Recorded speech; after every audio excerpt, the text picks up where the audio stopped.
Hello and welcome to my kitchen. In this video, I'm going to show you how I make spinach curry at home. Many years ago when we were at university, one of our uni friends said this was the best spinach curry that he's ever had. So let's get cooking. You'll need 600 grams of spinach, 1.5 medium onions. I'm using Bombay onions here.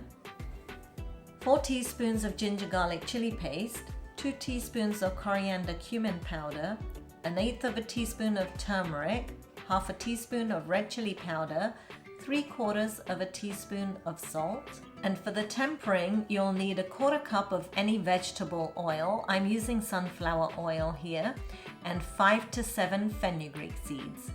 The first thing you'll do is slice up the onions.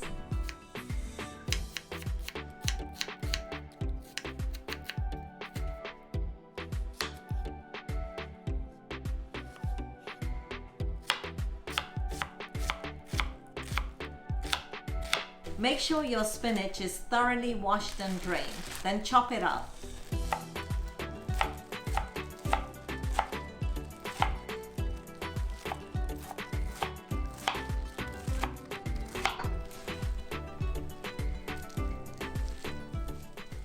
You'll need a pan to cook the spinach in, but when you're picking your pan, make sure you don't get an aluminium pan because you'll get a metallic taste in the spinach and you don't want that.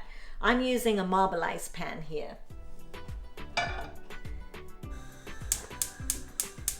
Once your pan's been heating up for a few seconds on medium-high heat, add the oil. Then once the oil's heated up for a few seconds, go ahead and add the fenugreek seeds. Once they start to go slightly red, then go ahead and add the onions.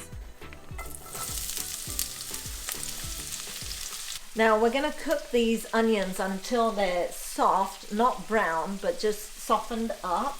And when you're cooking spinach curry, you actually want a good amount of oil. Otherwise the spinach curry will end up tasting boiled, and that doesn't taste good. Alright, so my onions have softened up and they're starting to go golden. So this is the right time now to add the spinach. We're going to add the spinach by handfuls and wait until it's wilted. I hope you guys are enjoying this video, and I see a lot of you are viewing the videos and haven't subscribed yet, so make sure you hit that subscribe button so that I can bring you more cooking inspiration. As the spinach starts to wilt, go ahead and add more spinach to the pan by handfuls.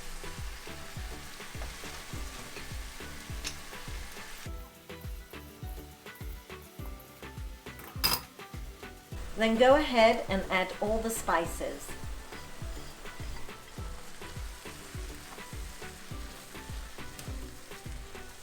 So before in the curry there was a lot of moisture that was released from the spinach itself.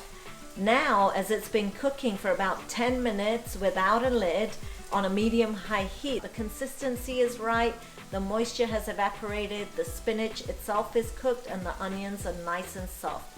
So your curry is ready to eat.